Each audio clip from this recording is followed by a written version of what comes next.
Hey, welcome back to the channel, guys. I'm Jerry from Bigelow Woodcraft, and I just got done using the wood processor. I'm happy with what I have going on. I got a few tweaks I still have to make to it, but I like it.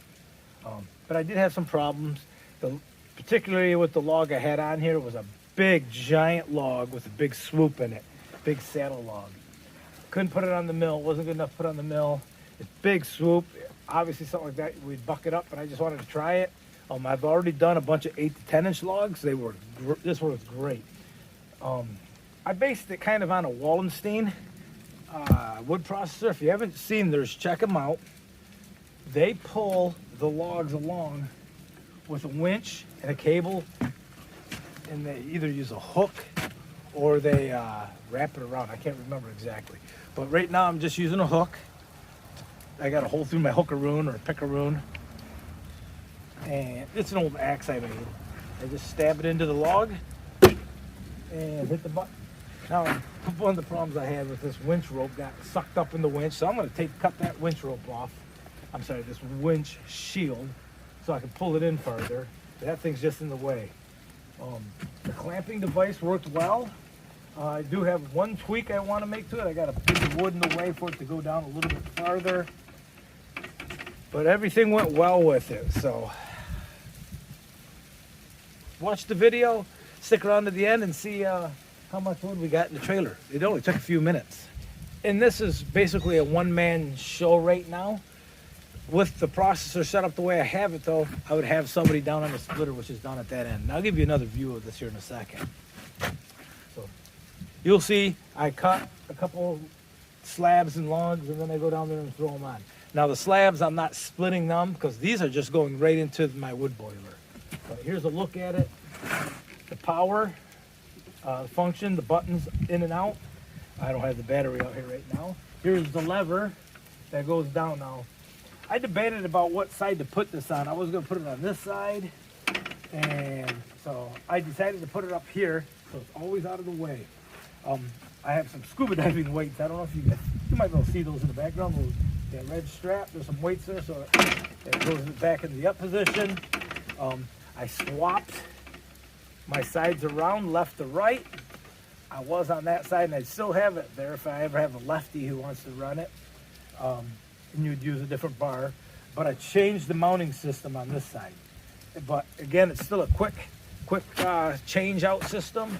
So you don't have to unbolt anything. All you do is pull a pin, a little hitch pin, and you pull the saw off and gas and oil it.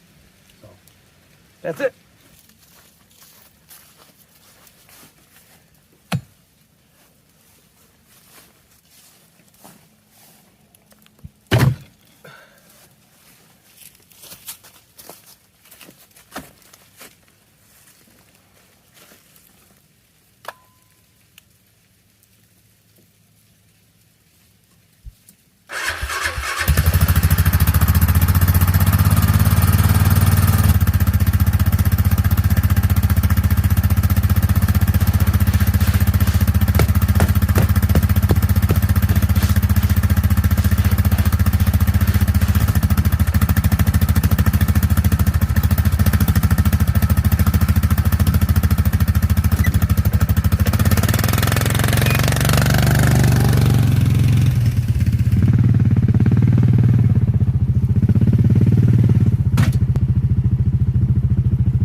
hopefully that's gonna be fixed soon, guys. Not the step, but me. Got some news coming up. Guys, that'll do it. I got that big log. You saw that log, gave me some problems. It was a big diameter log. It's kind of like an old sway back. Had a swoop to it.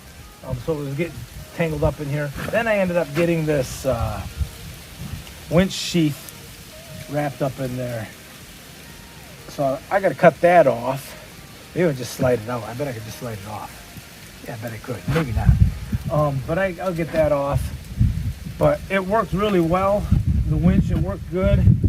This worked really good. I got a piece of wood in the way, so I can't go as low as I want to go right now. I got to nip this piece of wood off. So I have the chain set on 16. All I got to do is 14, 12, 20. So, and then I can adjust it back and forth like this if I need to have a screw in a slot. You saw me, I cut a couple that I jumped down there and throw them in the trailer. This is designed for 2 people. Drops down, rolls down to the person on the splitter, and they'll split it.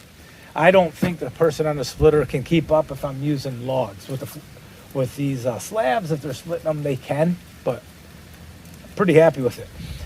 Like I said in the beginning of the video, I base this on one of the Wallenstein log split processors. They drag their logs with a winch, cable, and a hook, or some tied around, and then they just keep dragging them up.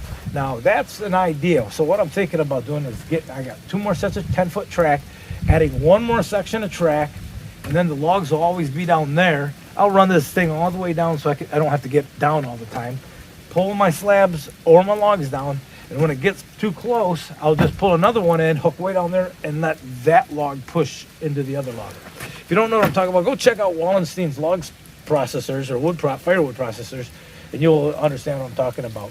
But I'll just use the downstream log. When it pulls, it'll butt up against the one that's currently here. Maybe it's the here. I don't want to have to fight it. I'll just push the next one into it and just keep going. So it works really good. I'm really happy with it. But I got some tweaks. I got to learn how to use the system. So, but one last thing. Shout out to my friend Tony at Tony's Tractor and Adventure. Tony's Tractor Adventures. He sent me this cup with his logo on it the other day. I can't thank him enough. And if you haven't checked out his channel, Tony's got a great channel. He also runs, well, he doesn't run it anymore. He had an OS 23 and he just sold it. And he has the OS 35. Now, Tony, I need to come down to Tennessee and spend a weekend with you one of these days and play with that OS 35. I'd like to really see that thing in action. But he's got a great channel. Same type of track. He's got TYM tractors, but they're red, so that's cool. TYM dealer down the road. I almost bought a TYM. Tony maybe will convince me. But he sent, again, him and Tanya sent me this mug with this cup on it, and it was very nice of them. So thank you very much, guys. This will be my, you always see me with my silver cup. So this will be my new cup. What do I have in my cup? Tea. I'm not a coffee drinker. I've always been a tea drinker. So a couple of these, few of these a day, and that will be awesome. So I don't know what we're going to call this processor. Oh, there's my washer. I was looking for that. We had a lot of snow. It's almost gone now. Okay. All right, guys, if you want to see more of this wood processor in use, let me know. You know, one of the things I'd like to do, I just got sidetracked there, squirreled. Another problem I have with this, I need, when I put this next section of track down, and I'm going to make this all modular, so there'll be 1, 2, 3 sections. I can just pick them up with the tractors and move them. These boards will hit this if I just slide them over. I got to actually drag them down a little bit and pull them. So if I get another section, I can keep everything away from this A-frame here. And all it is some old steel I had. I welded up. So that will allow those slabs to be down a little further. Clear this when I pull them in. Maybe I turn a couple of, well, that probably won't work well. But My goal is to get the bugs worked out of this and have a nice little production machine, so I'm not bending over all the time. If I can handle anywhere from a 6 to 16-inch log, that will make me really happy. So that other one was really big. So, all right, guys. If you want to see more of this, let me know. Smash that thumbs up button. Don't forget to subscribe. Leave a comment. I'll answer all the comments. I talk to you guys. Some of you guys actually physically call me, right? Send me emails. That's awesome. I really enjoy chatting with you guys. So take care, guys. I'll see you at the mill next time. Mill? Wood processor. Whew. It was like 22 degrees when I woke up this morning. Cold. Sun came out. I think it's probably in the mid-30s now. I see things are starting to melt. Most of the snow's gone. My cousin got about 6 or 8 inches of snow just east of here yesterday, October 31st.